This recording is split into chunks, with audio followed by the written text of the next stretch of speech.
professeur Didier, si vous permettez, je vous appelle Didier. Avec plaisir. Bon, c'est un vrai bonheur de vous recevoir. Partagez. En fait, d'être reçu par vous, mais de pouvoir vous interviewer. Et quand j'ai regardé votre parcours, ça m'a révélé quelque chose, ou tout du moins rappelé quelque chose. C'est un travail que j'avais fait avec des scientifiques, notamment des neurologues et des psychologues qui réfléchissaient très fortement lorsque j'étais au Canada, comment développer la créativité. Et je suis arrivé sur les entrefaites en leur disant, mais vous savez, en Europe, on a une période qui s'appelle la Renaissance, qui était une période de créativité extraordinaire, qui a été un petit peu la base même de toute l'évolution philosophique, industrielle, artistique d'une certaine époque. Et il y a un point commun avec toutes ces personnes qui ont créé des choses. Alors, ils m'ont regardé avec des yeux tout ronds, et je leur ai dit, bah oui, ils n'avaient pas qu'une seule matière en tête. Exact. Ils étaient philosophes, astronomes, biographes, médecins, mathématiciens, physiciens, biologistes. Ils avaient au moins 4 ou 5 matières.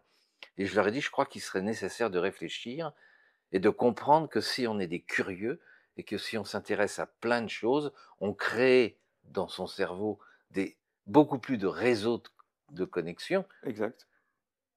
Et quand j'ai vu votre CV, je me suis dit, mais en fait, vous êtes un homme de la Renaissance.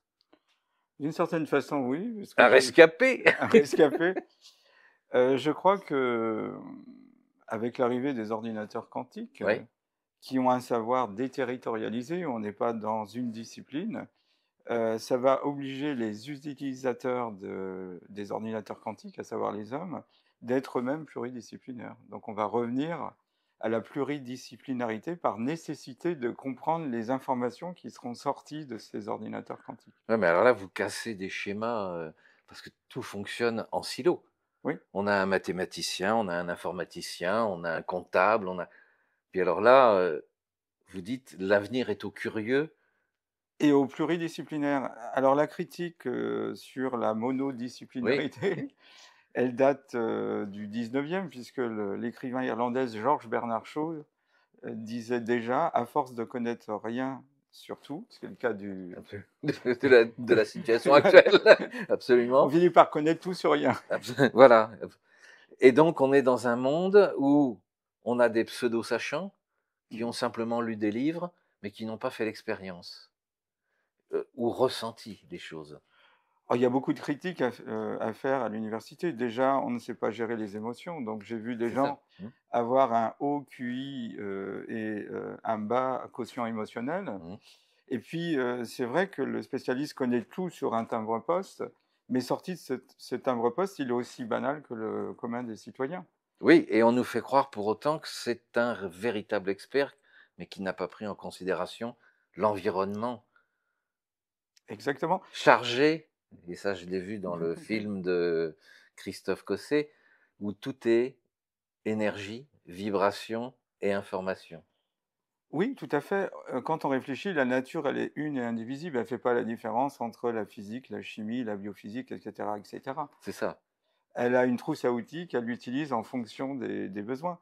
C'est l'homme qui a développé un savoir analytique. Donc, analytique, ça vient de Ana, le très haut, le divin, l'inaccessible, et l'isos coupé.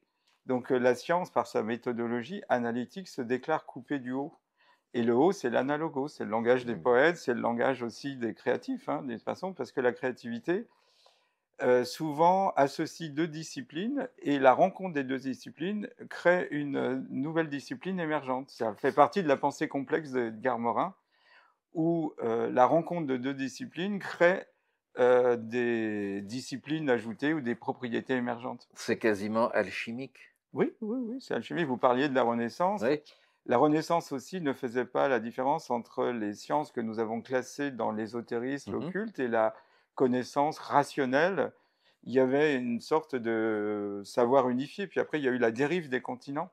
Je compare ça à une jolie image que j'avais vue sur le port de l'Orient, où un marin quittait sa femme. Et pour se dire au revoir, la femme croquait dans une pomme, lui lançait la pomme, lui recroquait. Puis à un moment donné, le bateau a malheureusement pris une distance suffisamment grande que la pomme est tombée entre le quai et le bateau. Et c'est un peu ce qui s'est passé pour les disciplines. à force de s'éloigner, s'éloigner, s'éloigner, elles ont fini par ne plus communiquer, se dévisager, se critiquer, alors que finalement, c'est le cerveau humain qui a sécrété tout ça. Donc on en revient à cette notion de ensemble, Oui, c'est-à-dire que les disciplines ensemble, les humains ensemble peuvent créer des choses extraordinaires, mais que diviser, voire ostraciser, monter les uns contre les autres, ils ne peuvent rien faire.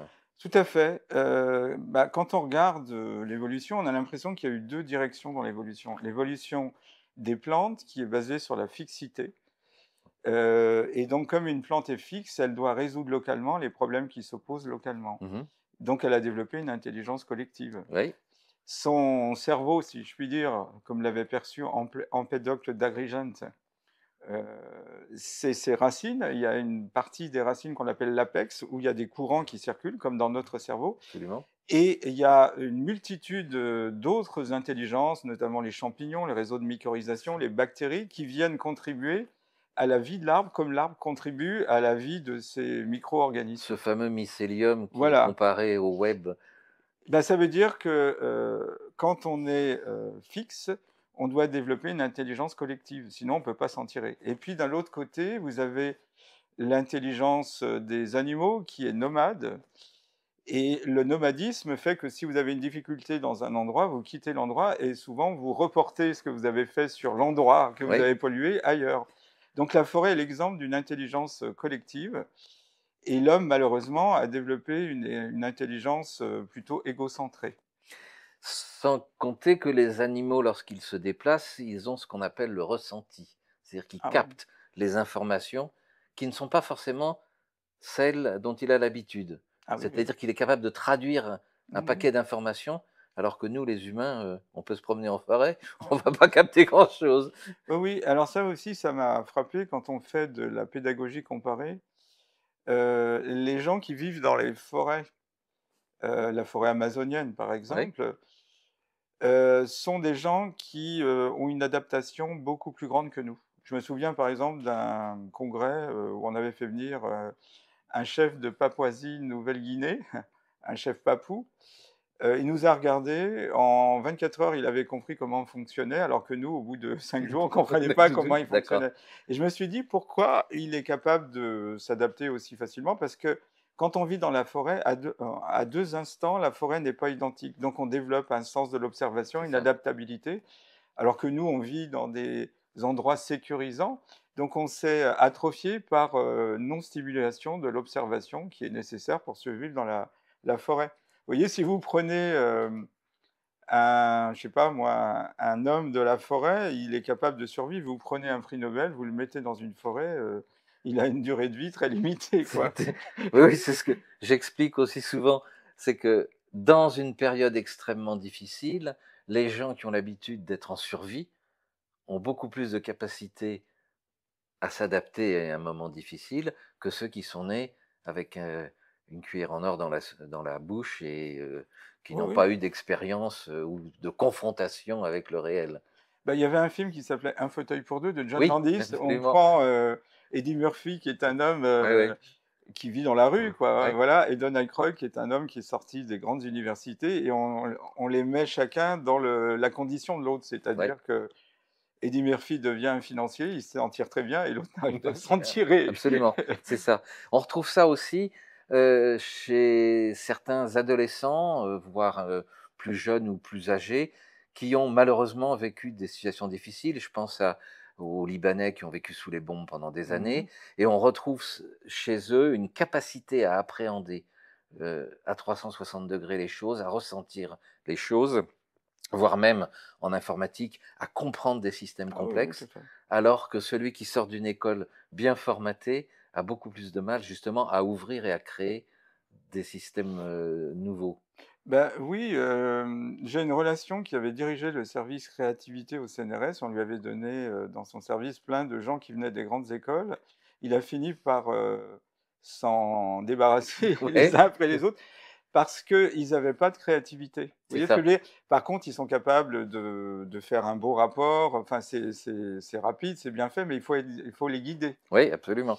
Alors, qu'est-ce que vous donneriez comme conseil, justement, dans la situation où nous sommes aujourd'hui, où il y a un besoin de créativité, il y a un besoin d'émotion, il y a un besoin de ressentir, il y a un besoin d'être ensemble, qu'est-ce que vous donneriez comme Bah, déjà, comme disait Oscar Wilde, la meilleure façon de résister à la tentation, c'est d'y céder. Donc je pense qu'il faut vraiment retrouver cet émerveillement vis-à-vis du monde, se laisser aller à la curiosité, ne pas avoir l'impression qu'en rêvant, on perd son temps, Oui, retrouver le plaisir d'être ensemble, développer son intuition, ça se développe, ça s'entraîne, c'est comme un muscle.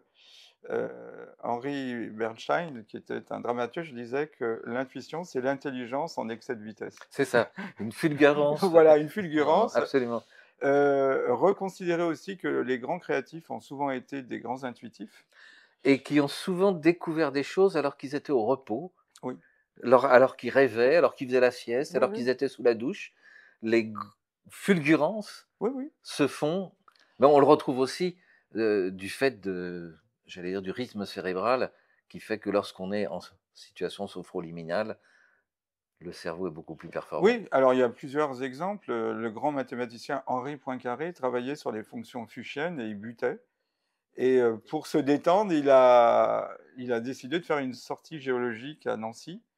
Et puis son cerveau s'est dégagé de cette obsession de C'est ça, résoudre le oui, problème. absolument. Oui, Et comme des bulles de créativité, oui, tout en participant à la promenade géologique, bah, il a trouvé la solution.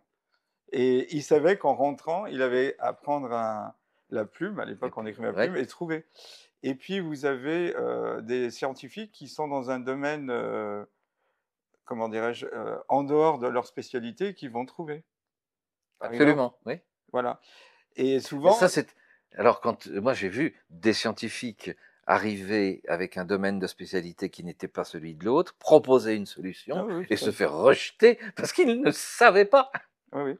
Gerd Binnig avait été interrogé au moment où il a reçu le prix Nobel pour avoir découvert le microscope à effet tunnel. Et on lui a demandé comment il avait eu cette idée brillante. Il a réfléchi quelques secondes, il a dit: «Parce que je n'y connaissais rien». C'est-à-dire, il s'est autorisé ce que les autres ne s'autorisent pas. Souvent, les experts sont comme les experts militaires, ils sont experts, certes, mais C'est de ça. l'ancienne guerre. Bah, bien sûr.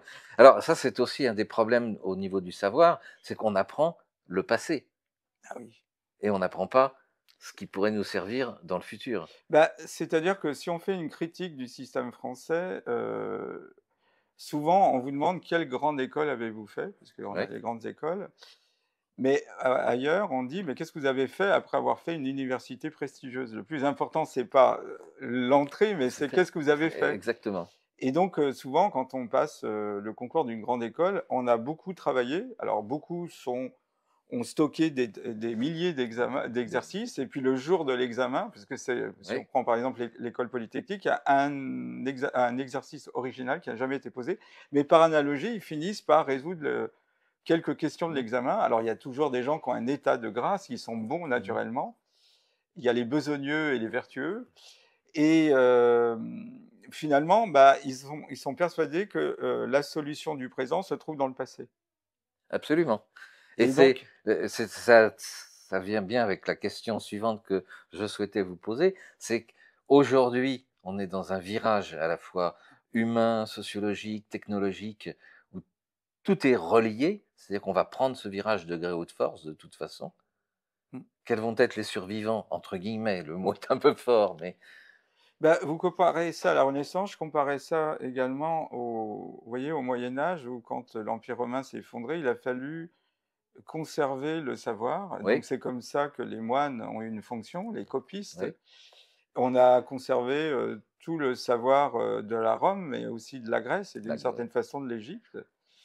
Une partie des ouvrages, écrits en grec ou en latin sont partis dans le monde arabe et ça a été un renouveau pour eux de la médecine. Averroès, Avicenne et cetera, ont été un renouveau Hmm. médical. Donc je pense Qui s'est ajouté à leurs compétences. ce qui s'est ajouté à leurs Oui, compétences et puis ça a été une sorte de rencontre de 2 cultures, la oui, culture de l'Orient et la culture de l'Occident. Bah, il faudra conserver ce savoir et c'est le conseil qu'avait donné Solzhenitsyn quand il a quitté la Russie. Il est passé par la France.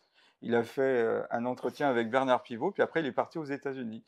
Il a dit: «Après avoir été à l'Est, les dissidents vont passer à oui, l'Ouest». Il avait raison. oui, Et il a dit: «Quand un territoire est occupé, il faut conserver son identité culturelle. Alors elle passe par les conteurs, la cuisine, Mmh. les contes et Mmh. légendes, La musique, l'histoire, la oui. Mmh. musique, tout ce qui a fait la sève d'une culture. Parce que quand, l'envahisseur se retire, si on n'a pas pris soin de conserver en souterrain, Sa culture. ce qui fait notre identité, ben, il y a plus rien et on en est, Français, un exemple puisqu'il reste pas grand-chose de la culture celte. Les Oui, Romains, ont tellement, occupé le impacté, terrain et il oui. n'y a pas eu de résistance, de la culture celte en souterrain, qu'il nous reste des fragments, éparses d'un discours, qu'on n'a plus. Et grâce à ça, d'autres cultures se créent. Oui. Est-ce que c'est un bien ou est-ce qu'il faut vraiment rester ancré sur sa culture d'origine? Eh ben, il faut garder ce qui fait l'essence. Il y a un proverbe qui dit: «Si tu ne sais pas où tu vas, sache d'où tu viens». Oui. Ça ne veut pas dire qu'on n'est pas ouvert à une nouveauté. D'ailleurs, on ne peut pas figer le savoir. Prenez une langue, elle a évolué, sur des milliers d'années. Il y a Mmh. des mots qui ont disparu, d'autres, qui sont apparus. Mais il faut faire attention de jamais perdre, ce qu'on appelle l'identité d'un territoire, d'un terroir, je pense. Alors votre rôle auprès des humains aujourd'hui, qu'est-ce qui J'essaie vous habite? eh ben, j'essaye de partager ce que je ressens. Je prétends pas avoir la vérité, évidemment. Et puis, Mais vous êtes quand même porteur d'une certaine réalité. bah, ce que je vois, c'est qu'on dans différents domaines, on va simplement donner les thèmes parce que sinon il faudrait 1 heure pour développer. Oui. On va passer du matérialisme au post-matérialisme. Mmh. Un seul chiffre, vous voyez, un atome, il est vide à 99, et après la virgule, il y a 6 ou 7 9.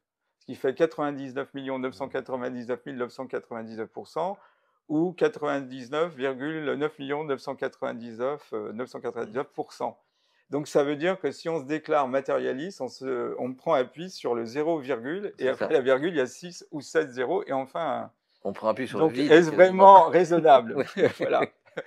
Donc, ça, c'est la première chose. Donc, le post-matérialisme va nous amener à reconsidérer, par exemple, la médecine, Mmh.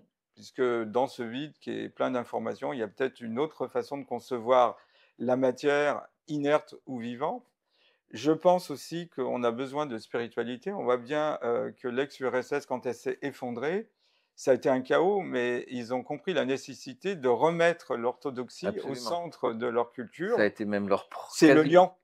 quasiment le premier geste qu'ils Voilà. ont Alors posé, nous, oui. on est dans une période, en Occident, on combat la spiritualité et eux, ils ont remis la spiritualité et la religion au sens étymologique, c'est ce qui Relie, absolument. relie au niveau horizontal et au niveau Ouais. transcendal. Je crois que la science et la spiritualité doivent converger, c'est ce que disait Einstein. La, science sans la religion est boiteuse, la Mmh. religion sans la science est aveugle. Je crois qu'il faut réhabiliter les artistes, toutes ces disciplines, qui ont été écartées parce que n'ayant pas la possibilité de quantification et de calculabilité et donc c'est développer l'intuition. Je pense que derrière, beaucoup de biologistes, par exemple, on s'aperçoit qu'ils ont un bon coup de crayon. Oui. Ça développe, l'imaginaire, l'intuition est vraiment nécessaire. D'ailleurs, c'est ce qui fera la spécificité par rapport aux ordinateurs quantiques. Oui, ça va être une grosse Ça différence voilà, quand ça même, va oui. être une grosse différence. Oui. C'est-à-dire l'homme, il a cette capacité Capter l'émotion, capter d'acter l'information, l'émotion, oui. l'intuition, d'aller directement aux choses. Oui. Je crois aussi qu'on a été trop loin, c'est la loi du balancier, on a été trop loin dans l'individualisme. Il faut retrouver Ça, la c'est le fondamental, oui. collectivisme, mais pas Oui. dans le sens communiste, mais Oui, dans oui. le sens humain. Je crois aussi qu'il faut, faire le bilan de ce qui s'est passé dans l'ex-URSS parce que ce qu'on vit, c'est une tentative pour l'Europe de développer un communisme Absolument. 2.0 avec Soviétique, un oui. nouvel homme, pour le communiste, Oui. que Zinoviev appelait, l'homo soviéticus. Nous, c'est l'homme transcendé, le Oui, transhumain, oui. voilà, qui devient un cyborg. Je crois qu'on doit changer, notre rapport à la terre. Il y a plein de disciplines, qu'il faudrait, réhabiliter, la permaculture, comprendre la vie du sol, comprendre que, contrairement à ce que nous dit, l'agronomie officielle, la terre est un organisme vivant avec, des bactéries, on y trouve des virus, des insectes, des vers de terre très importants. Et qui capte les vibrations et les émotions. On le voit aussi dans beaucoup d'expériences. Voilà.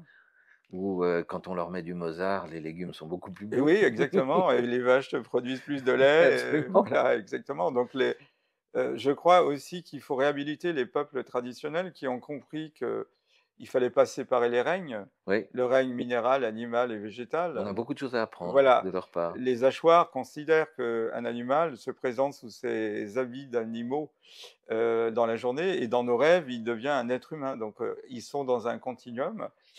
Je crois comme, beaucoup de gens, qui ont réfléchi sur ce sujet que, presque on devient, moderne quand on fait appel au passé. Au bon Ouais, passé. au bon passé. C'est oui, Houellebecq disait, l'écrivain, que si on veut être moderne, il faut simplement être réactionnaire. Et pourquoi le passé? Parce que je pense que ce qu'on est en train de développer sur la Terre, c'est une évolution qui n'est plus en lien avec le passé de l'homme et le passé de la Terre. Il faut trouver ce lien, et les peuples traditionnels, quand ils veulent, heu, poser un problème sociétal, ils font appel aux ancêtres, donc au absolument, passé. oui. Je crois qu'il faut les Tout en imaginant les solutions dont où est ils ont besoin. voilà. C'est ça qui est très fort aussi. Voilà, donc ce sont non pas des rebuts de la modernité, mais des gens qui ont beaucoup de choses à nous apprendre, Absolument. voilà. Et que nos égaux ont du mal à accepter. Bah, c'est-à-dire que la science se veut une image juste, alors c'est juste une image, hein. Ça, c'est juste une image. Les peuples traditionnels nous proposent d'autres images Ouais, aussi intéressantes. De toute façon, on est condamné quand on regarde, le rapport de l'homme, à la nature, au cosmos, à des analogies. Alors il se trouve que les mathématiques, c'est un langage qui marche assez bien, mais c'est pas le seul langage. À la limite, un la poète, un artiste propose lui aussi ses analogies, et pourquoi les a-t-on hiérarchisées? est-ce que la poésie est plus vibratoire que le mathématique? Bah, Octavio Paz disait qu'un poème, il faudrait l'appréhender par des odeurs, par des Mmh, vibrations, et il disait qu'un poème, quand il n'est pas récité, il est mort. Il ab faut qu'il soit, récité, qu'il passe exprimé, d'âme oui, en âme. absolument. Donc la poésie est un langage, ça permet de sortir du jeu circulaire des significations. Oui, et Voilà, surtout d'ouvrir le champ, de l'imaginaire. voilà, Parce que chacun va le voilà. vivre de façon Paul différente. Valéry comparait la prose, à une marche militaire, et le Le comment dirais-je? Les quatrains et les Voilà, la alexandrins, poésie a ouais. une danse, voilà, Mmh. et donc il y a ça aussi à réhabiliter. Enfin, vous voyez, il y a plein de choses, il y a tout à réformer depuis l'économie, la politique, la démocratie, c'est une période extrêmement, Mais alors les stimulante. gens vivent ça comme une perte de pouvoir ou une perte de leur matérialité ou un abandon, de ce pourquoi ils se sont fatigués toute leur vie. Bah, oui, c'est vrai, souvent d'ailleurs les gens, sont très, égoïstes de leur, confort C'est ça, intellectuel oui. Ou matériel. ou matériel, Ouais. et puis, les spécialistes, qui connaissent, tout sur rien et Et rien sur et tout. rien sur tout, voient ça d'un mauvais œil. Je crois aussi que la crise nous a montré que les gens, qui n'ont pas fait un parcours, universitaire classique, ont su donner du sens à cette crise C'est bien ça, plus que oui. les intellectuels. Oui, on a vu des gens de la campagne, Ah, des ouvriers comprendre très facilement ce qui se passait par rapport à des hyper intellectuels qui, essayaient de nous décoder avec des mots, scientifiques. oui, bah, j'ai un exemple parce que dans mes relations, j'ai quelqu'un qui a l'option avec toutes les vies teintées, je dirais. Il Ouais. est normalien, agrégé, et cetera. Il enseigne dans des grandes institutions, et puis il y a où j'habite, à Lyon, il y a un monsieur qui a pas le certificat d'études, Robert, Ouais. et si vous l'écoutez, vous avez l'impression que c'est lui l'universitaire. Il a C'est une espèce de pertinence, et on a créé un nouveau concept, c'est la cyberlittératie. Ce sont des gens qui vont, guidés par la ouais, curiosité, l'honnête homme, qu'on évoquait, avant de faire cet ouais. entretien, vont chercher les informations et les relient ces informations entre elles.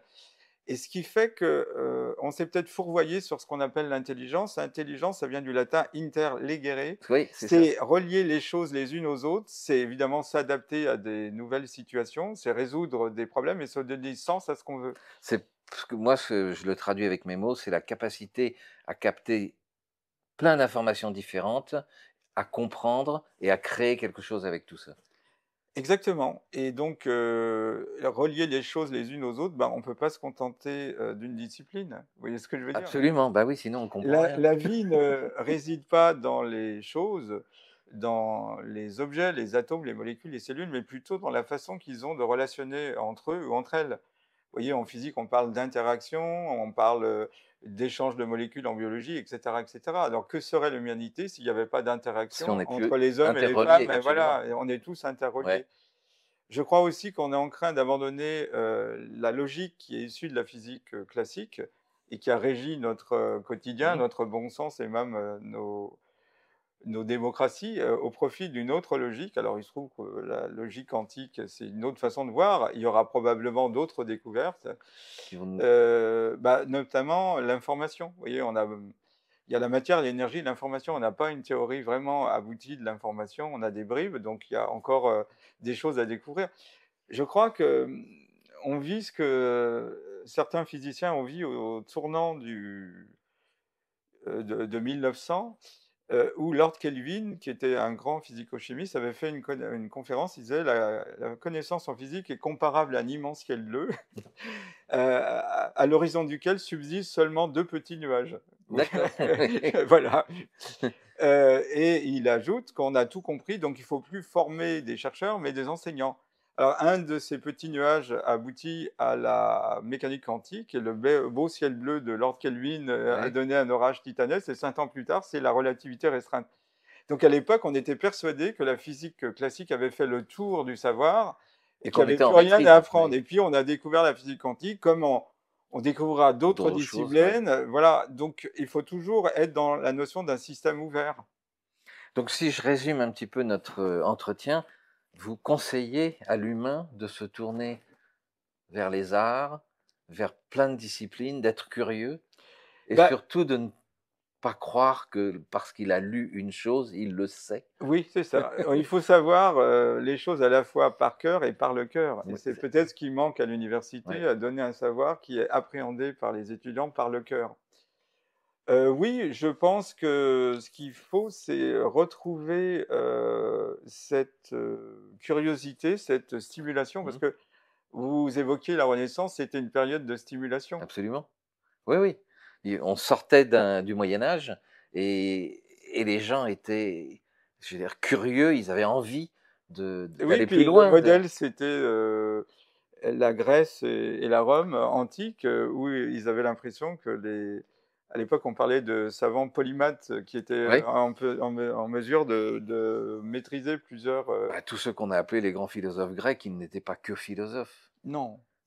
Là aussi, c'est intéressant parce que quand on voit un scientifique créatif, la créativité vient aussi de sa culture. Oui, Donc, il faut amener le spécialiste à avoir une autre culture que sa propre spécialité ce que parce que j'appelle avoir une culture générale le plus large voilà, voilà. Et possible. la Oui. culture générale fonctionnera si effectivement il a aussi une maîtrise d'un savoir. Je vais prendre un exemple, c'est Claude Bernard. On a dit de lui, Oui. c'était pas un physiologiste, c'était la physiologie. Il a fait des tas de découvertes, et notamment une qui concerne la fonction glycogénique du foie. À l'époque, on ne savait pas à quoi servait Mhm. le foie. Et il se trouve que Claude Bernard avait épousé une femme qui était contre la vivisection. Quand on est le plus grand physiologiste de son Ça pose un temps problème et quand qu'on même. passe son temps à faire de l'expérimentation animale, Oui. ça crée des problèmes. Donc, il fuyait son foyer. Et un jour qu'il travaillait dans son laboratoire, tard le soir, pour fuir son foyer, euh, il n'a pas dormi de la nuit. Et puis, il devait donner un cours à la Sorbonne. Il arrivait dans un état entre le rêve et la poésie, un état poético-onirique. Puis en avançant dans la grande galerie qui est devenue par la suite la galerie Claude Bernard, il a vu un tas de viande de loin. Et puis cet état de rêverie poétique l'a fait penser aux mouches. Pourquoi il a pensé on n'attrape pas les mouches Avec avec du le vinaigre. vinaigre? Et puis à un moment donné, il a pensé au sucre. Peut-être qu'il était en hypoglycémie et il s'est rendu compte que c'était un foie. Et donc, il avait associé mouche, vinaigre, vinaigre, sucre, sucre, foie. Et donc, il a fait son cours avec la hâte Quasiment de 3 mots. revenir dans son laboratoire. Comme il était un bon physiologiste, il connaissait bien sa chimie, il a détecté et prouvé qu'il y avait du sucre dans le foie. Et c'est comme ça qu'il a trouvé la fonction glycogénique du foie. Puis par la suite, on a vu que le sucre était associé avec plein de molécules, les unes aux autres, toujours du sucre, ça donnait du glycogène. Un polymère de sucre, l'élément de base est toujours le même, le glucose. Mais vous voyez que s'il avait eu une vie équilibrée familialement, s'il avait dormi 8 heures avant de donner son cours à la Sorbonne, peut-être qu'il n'aurait pas eu... On ne conseille quand même pas à tout le monde d'avoir des vies déséquilibrées et de ne pas dormir la nuit. Non, mais de laisser venir le rêve, voilà. de laisser venir l'intuition. Quand on est fatigué, on a moins d'autocensure. Absolument. Oui, d'ailleurs, moi je dois dire que je préfère largement travailler la nuit et le soir parce qu'on a de l'inspiration, des idées qui viennent et surtout cette capacité incroyable du cerveau à les faire de façon quasiment spontanée, sans être obligé de passer par une période d'analyse difficile, on veut. Ah oui, tout à fait. Et donc, la fatigue permet de limiter l'autocensure. Souvent, ce qui limite les connaissances, c'est l'autocensure. Vous voyez, vous citiez souvent, quand on a une idée originale, le spécialiste va lui dire on a déjà essayé en 50. Mais ça, c'est très français aussi. Oui. C'est pas possible. Ou on n'en a jamais parlé. Ou on n'a jamais découvert ce dont vous parlez. Voilà. Et il y a un blocage systématique. Mais même en France, quand vous êtes pluridisciplinaire, ça paraît suspect. On se dit, absolument. Il a étudié plusieurs disciplines, c'est que chacune des disciplines a été un échec pour lui. C'est ça, c'est qu'il est instable. Il est instable. Mais c'est dans l'instabilité en matière de chimie qu'il y a des révélations. Il y a des tas de gens, par exemple, Ilya Prigogine était un homme curieux, donc avant de faire de la physique et de la physico-chimie, qui lui a valu en 77 le prix Nobel de chimie pour les structures dissipatives, il s'est interrogé, c'est quoi la vie, c'est quoi la matière, c'est quoi la politique, c'est quoi la sociologie. Et puis à un moment donné, dans toute cette errance, pour certains, pour lui, c'est un parcours initiatique, il a décidé de se spécialiser en physique, et c'est devenu à la fois un physico-chimiste et un philosophe. Oui, absolument. Ça devient même parfois une drogue. On a besoin de découvrir sans cesse, de se poser des questions, d'aller chercher des réponses. Je crois que c'est un stimulant, ça nous permet d'être jeunes, et c'est ça aussi qui est intéressant dans les technologies. Il y a un mauvais côté et un bon côté, c'est Janus, comme on dit. C'est qu'on est obligé d'être étudiant à vie. Alors qu'avant... Est-ce que c'est une obligation ou est-ce que c'est un plaisir ? Si vous voulez, je pense que pour les gens d'un certain âge, se maintenir à niveau pour l'informatique, c'est une contrainte. Mais ça les oblige à continuer à étudier. J'ai mon beau-père qui est mort à 102 ans, à 95 ans, il a été initié à l'informatique. Voilà. C'est magnifique. Alors, il a fait des petites choses, mais il a dû se mettre à niveau parce qu'à un moment, il a dit c'est pas possible, tout est informatisé, j'en ai marre de dépendre des gens, je vais m'initier. Et il arrivait à faire des choses. Et puis, les technologies augmentent la fracture générationnelle, le conflit de génération. Voilà, en plus, oui, tout à fait. Parce qu'on voit bien, avant que les technologies n'envahissent notre quotidien, c'est vrai qu'il y a toujours eu des différences entre les jeunes et les gens matures, on va dire. Mais il n'y avait pas un écart aussi important, parce que même des fois 5 ou 10 ans, vous apercevez que si vous avez 20 ans ou si vous avez 30 ans, la capacité de maîtriser les outils informatiques, ça va tellement vite. Ça va très très vite. Donc ça nous rend aussi humbles, parce que si on a été, très haut à un moment donné, avec le temps, on perd cette sorte de maîtrise et de suprématie. Si on ne s'entraîne pas. Si on ne s'entraîne pas. Parce que le cerveau est un muscle. Le cerveau est un muscle. Le cerveau, c'est le contraire de la pile Wonder. La pile Wonder, elle s'use quand on s'en sert, et le cerveau, il s'use quand on s'en sert pas. Donc, il faut faire attention, parce que voilà, il y en a qui sont économes de leur cerveau.